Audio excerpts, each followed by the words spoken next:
Assalamu alaikum everyone. How are you all? I hope every one of you is fine. I am here with another video lecture. My lecture number today is 16 for class 9th जिसमें हम लोग chapter number 2 start किया हुआ है solving a biological problem.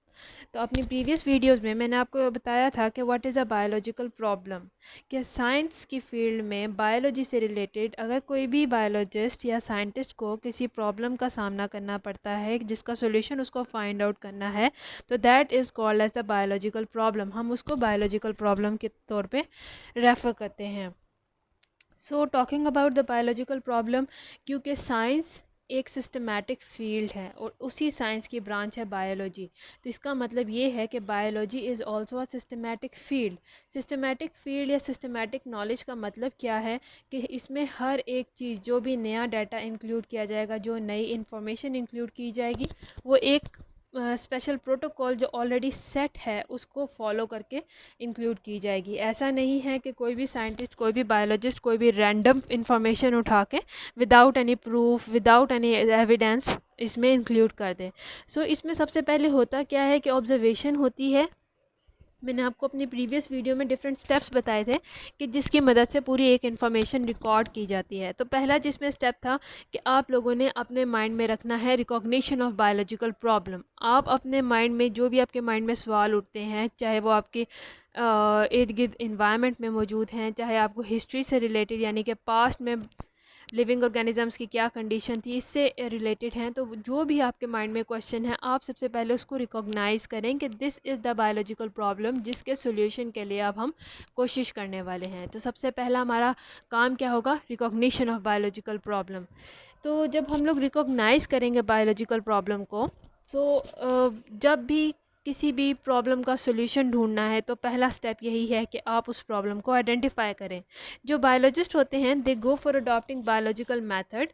जब भी उनको किसी भी प्रॉब्लम का सामना करना पड़ता है जो कि बायोलॉजी की फील्ड से रिलेटेड है, लिविंग ऑर्गेनिज्म से रिलेटेड है, तो वो बायोलॉजिकल मेथड को ही फॉलो करेंगे जिसके रूल्स ऑलरेडी सेट हैं, जिसमें डिफरेंट ऑलरेडी उन्होंने प्रोटोकॉल्स दिए हुए हैं कि ये प्रोटोकॉल्स को फॉलो करते हुए आपने इस पूरी बायोलॉजिकल प्रॉब्लम को सॉल्व करना है।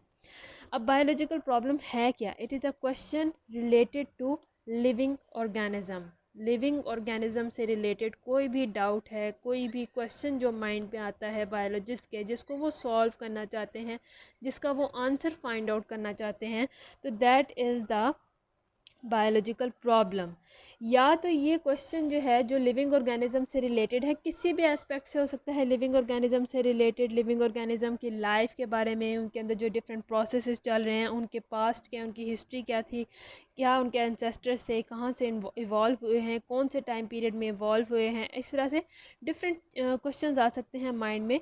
अब ये जो क्वेश्चंस हैं या तो ये किसी और ने उनसे पूछा, मतलब these questions are either asked by someone else, या तो कोई और बंदा उनसे ये क्वेश्चन करे और उनके माइंड में ये पॉइंट क्लिक करे कि हमें इसका सोल्यूशन फाइंड आउट करना है, या फिर उनके माइंड में ख़ुद से ये क्वेश्चन आना शुरू हो जाएं जब वो क्यूरियस होंगे अपने इर्द गिर्द, अपने नेचर को स्टडी करने के लिए, अपने इन्वायरमेंट को स्टडी कर रहे हैं, तो क्यूरियोसिटी डेवलप हो जाएगी रिलेटेड टू लिविंग ऑर्गेनिज्म।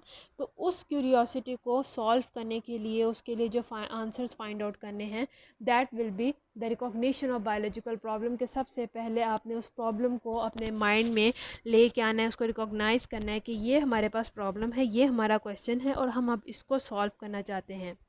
तो हम लोग अपने अपने माइंड में ये रखना है कि जब भी हम लोग किसी भी बायोलॉजिकल मेथड की बात करते हैं तो उसके अंदर आपके पास दो तरीके हैं। अगर आपके हर एक जो बंदा है जो अपने इर्द गिर्द इन्वायरमेंट को ऑब्जर्व करेगा और क्यूरियस होगा, उसके अंदर क्यूरियोसिटी डेवलप होगी। जो कुछ लोग हैं जो ऑलरेडी बायोलॉजी की तरफ ज़्यादा इंटरेस्टेड हैं बायोलॉजिकल फील्ड में, तो उनमें बायोलॉजी से रिलेटेड उनके माइंड में डिफरेंट क्वेश्चंस आएंगे। मे भी आपको ये क्वेश्चंस के आंसर्स पहले से ही, बायोलॉजी को जब आप स्टडी करेंगे आपको पहले से ही इन क्वेश्चंस के आंसर्स मिल जाएं, तो उसमें भी आप लोग जो है इन्हीं सेट ऑफ रूल्स को फॉलो करें। आप सबसे पहले अपने माइंड में रिकॉग्नाइज़ करें कि what is a biological problem, फिर आप ऑब्जर्वेशन स्टार्ट करें। इस तरह से आप अपनी स्टडी स्टार्ट करें बायोलॉजी की फील्ड में, जितना भी नॉलेज है आप उसको स्टडी करें, आप आइडेंटिफाई करें कि कहाँ कहाँ पे इस चीज़ के सॉल्यूशंस हैं, इस चीज़ के आंसर हैं। या फिर ऐसा भी हो सकता है कि एक नई प्रॉब्लम जिसका अभी तक कोई भी सॉल्यूशन नहीं है, कोई भी इसके अभी तक जिसके बारे में डिटेल मौजूद ना हो बायोलॉजी में, तो आप उसके ऊपर भी स्टडी कर सकते हैं। जब आप उसके ऊपर स्टडी करेंगे तो ऑब्वियसली अगर आपकी स्टडी करेक्ट रही, जिसको जो डिफरेंट चैलेंजेस के बाद भी अपना पॉइंट ऑफ व्यू बरकरार रखेगी, तो ऑब्वियसली वो जो स्टडी होगी, वो इंफॉर्मेशन या वो डाटा जो है बायोलॉजी की फील्ड में ऐड अप हो जाएगा।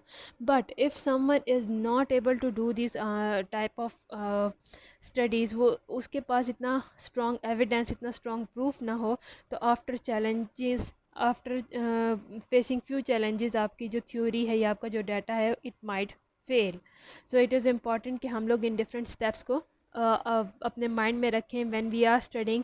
या फिर जो बायोलॉजिस्ट होते हैं, हम उनके मेथड को भी स्टडी करते हैं। अगर आप खुद नहीं स्टडी करें तो आप बायोलॉजिस्ट के मेथड को स्टडी करें कि किस तरह से ये बायोलॉजी एक सिस्टमेटिक फील्ड है, और उनमें उसमें जब कोई भी नई इन्फॉर्मेशन आती है तो उसको किस किस प्रोसेस से गुज़र के तब वो उसको मंजूरी मिलती है कि वो जो है, वो जो एक नई इन्फॉर्मेशन है, वो बायोलॉजी की फील्ड में ऐड अप हो सकती है। So this is the first step, that is the recognition of biological problem.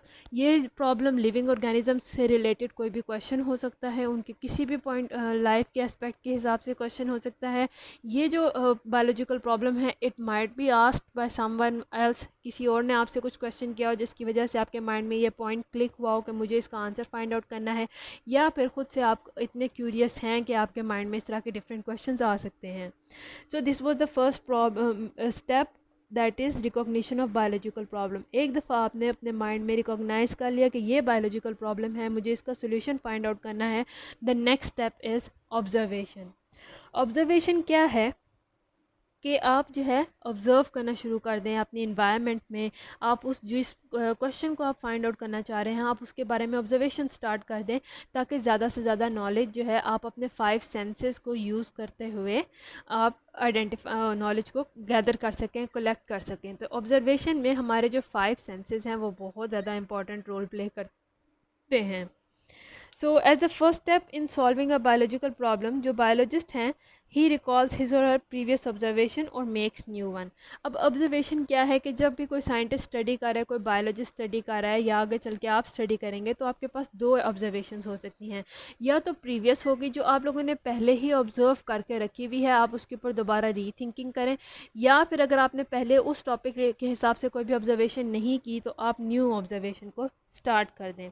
तो जैसा कि मैंने बताया कि observation is done by 5 senses. कौन कौन सी सेंसेस हैं जिनके ज़रिए हम लोग ऑब्जर्वेशन कर सकते हैं? दैट इज़ विजन, देख के, with the help of your eyes.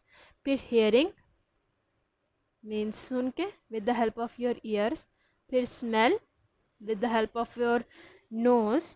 फिर है taste, with the help of your tongue. And फिर है touch, with the help of your fingers और स्किन।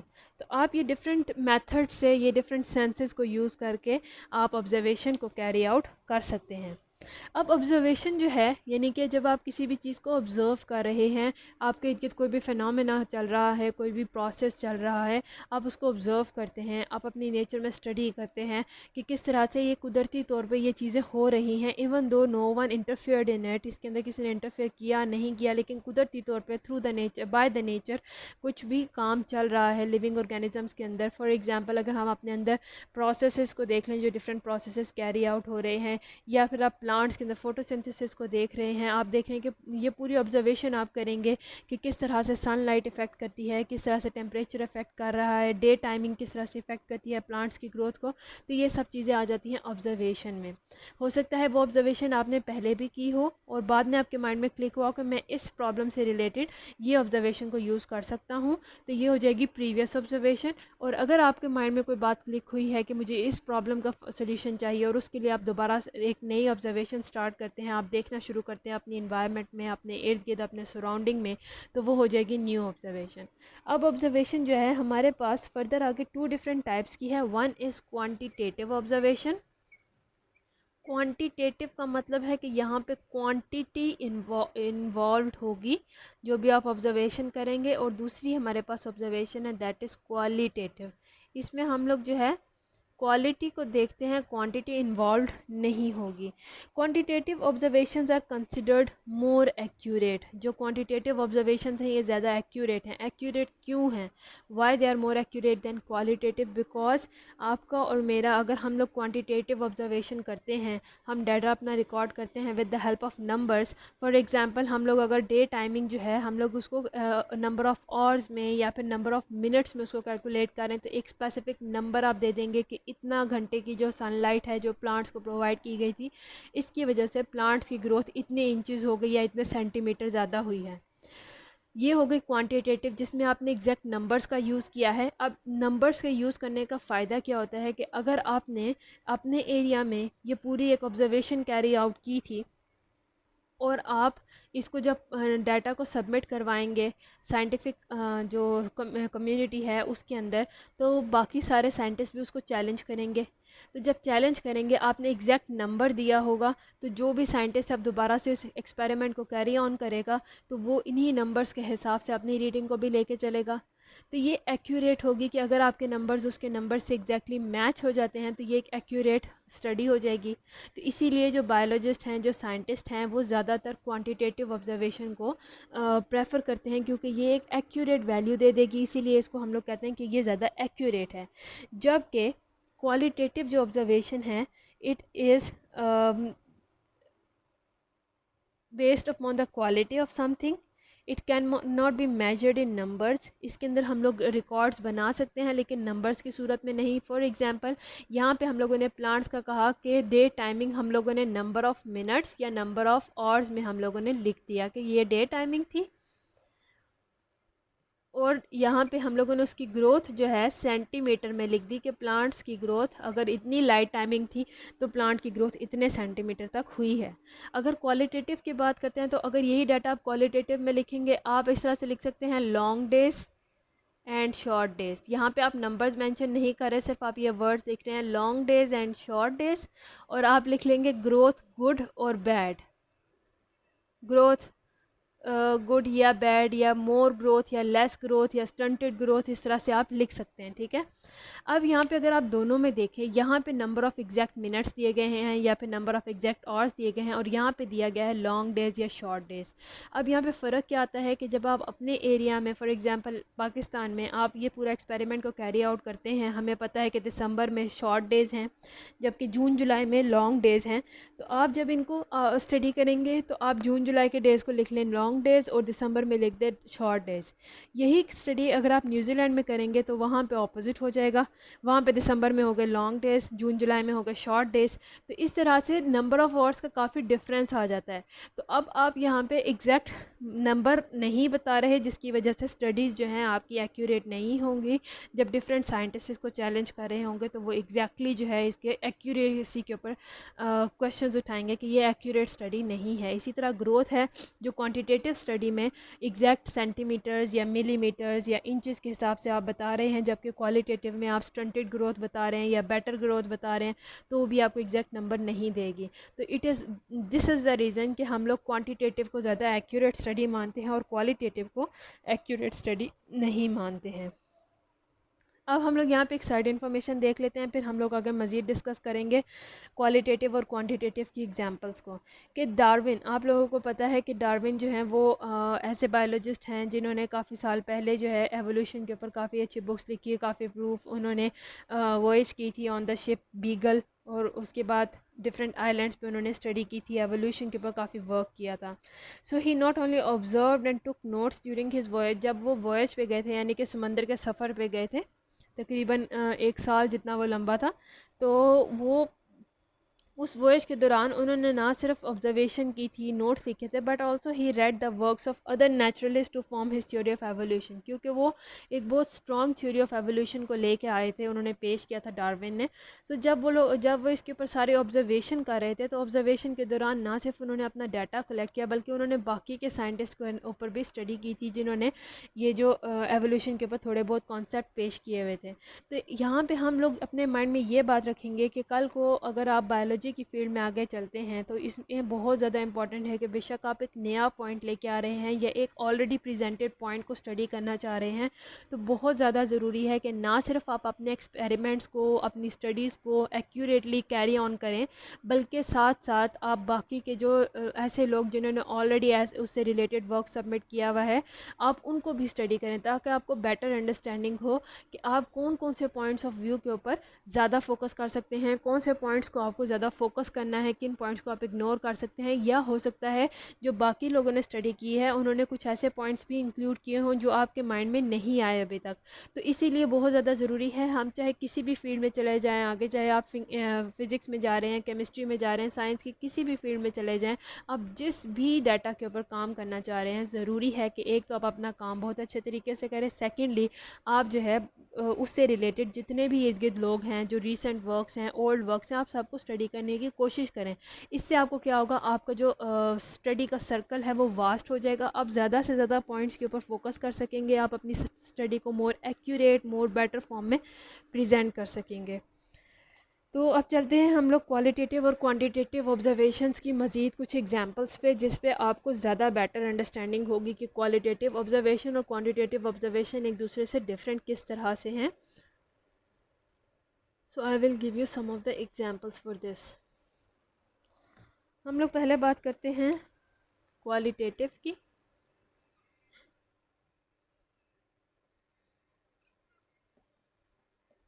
और फिर बात करेंगे हम लोग क्वांटिटेटिव की। अच्छा जी, तो क्वालिटेटिव में क्या है, अगर हम लोग एक सिंपल सा पॉइंट लिखते हैं कि the freezing point of water is colder than boiling point, कि फ्रीजिंग पॉइंट जो है वाटर का वो बॉइलिंग पॉइंट से कोल्ड है, यानी उसका टेम्परेचर डाउन है। अब यहाँ पे आप ये देखें, इस सेंटेंस में कहीं पे भी आपको नंबर का पता चल रहा है कि कितना कोल्ड है या किस वैल्यू पे है, फ्रीजिंग पॉइंट क्या है, बॉइलिंग पॉइंट क्या है वाटर का।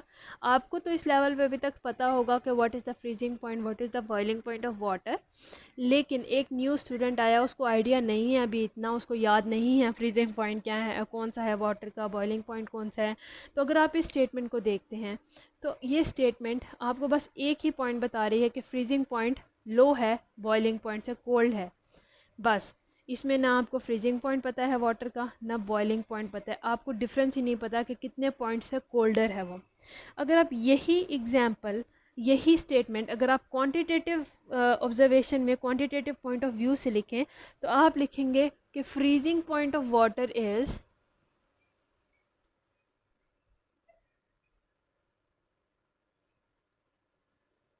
0 degree Celsius and boiling point of water is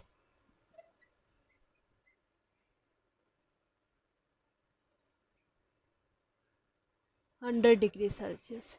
तो अब यहाँ पे आपको क्लियर हो जाएगा कि यहाँ पे फ्रीजिंग पॉइंट और बॉइलिंग पॉइंट के क्लियर आपको नंबर्स दे दिए गए हैं कि फ्रीजिंग पॉइंट आपका है 0 डिग्री सेल्सियस का, बॉइलिंग पॉइंट है आपका 100 डिग्री सेल्सियस का। आपको देख के ही अंदाज़ा हो जाएगा फ्रीजिंग पॉइंट कम टेम्परेचर पे है, दर्जा हरारत पे है, जबकि बॉइलिंग पॉइंट हायर टेम्परेचर पे है, और इनमें 100 डिग्री सेल्सियस का फ़र्क है। तो आप ये देख सकते हैं कि क्वालिटेटिव में ऑल दो मेंशन किया गया है कि कोल्डर, लेकिन कुछ भी और इसके अलावा नहीं बताया गया, और क्वांटिटेटिव में सिर्फ टेम्परेचर्स बताए गए हैं, ये मेंशन नहीं किया गया कि कोल्डर है, लेकिन हमें खुद ही वो, क्योंकि क्वांटिटी वाइज बताया गया, हमें खुद ही अंदाज़ा हो गया कि फ्रीजिंग पॉइंट कोल्डर होगा। डिफरेंस भी पता चल गया है कि what is the difference between the freezing point and boiling point of water, कितने पॉइंट्स का डिफरेंस है। तो क्वांटिटेटिव इसीलिए ज़्यादा एक्यूरेट और ज़्यादा माना जाता है।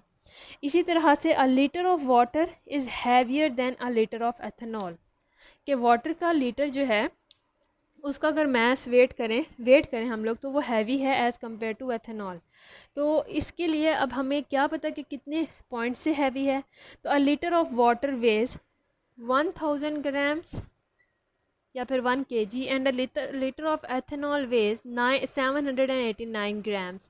तो इससे आपको साफ अंदाज़ा हो जाएगा कि water is heavier than that of the ethanol. इसमें बताने की भी ज़रूरत नहीं है कितने पॉइंट्स का डिफरेंस है दोनों के अंदर, वो भी आपको एग्जैक्टली पता चल जाएगा। So this is the reason कि क्वान्टिटेटिव ऑब्जर्वेशन को ज़्यादा एक्यूरेट माना जाता है, क्योंकि वो थोड़े with the help of the data वो ज़्यादा से ज़्यादा आपको इन्फॉर्मेशन प्रोवाइड कर देती है। सो ऑब्जर्वेशन में ना सिर्फ इतना है, ऑब्जर्वेशन में reading, studying what others have done in the past, because scientific knowledge is ever growing. आपने ना सिर्फ जब आप ऑब्जर्वेशंस कर रहे हैं, आपने ना सिर्फ जो है अपने एक्सपेरिमेंट्स को कैरी ऑन करना है, बल्कि आपने बाकी सारे जो साइंटिस्ट हैं जिन्होंने काम किया है, आप उनके ऊपर भी फोकस करें कि उन्होंने क्या काम किया है, किन पॉइंट्स ऑफ व्यू को माइंड में रख के वो आगे चले हैं। तो ये था मेरा आज का लेक्चर, जिसमें मैंने आप लोगों को ऑब्जर्वेशन, जो क्वालिटेटिव और क्वांटिटेटिव ऑब्जर्वेशंस, और जो फर्स्ट पॉइंट है कि आपने रिकॉग्नाइज़ करना है बायोलॉजिकल प्रॉब्लम को, इन दोनों के बारे में आपको एक्सप्लेन किया है। उम्मीद है आपको इन दोनों पॉइंट्स की समझ आई हो। नेक्स्ट लेक्चर में हम लोग नेक्स्ट पॉइंट्स देखेंगे जो कि बायोलॉजिकल प्रॉब्लम को सॉल्व करने के काम आते हैं। So see you in the next lecture. Till then, अल्लाह हाफिज़।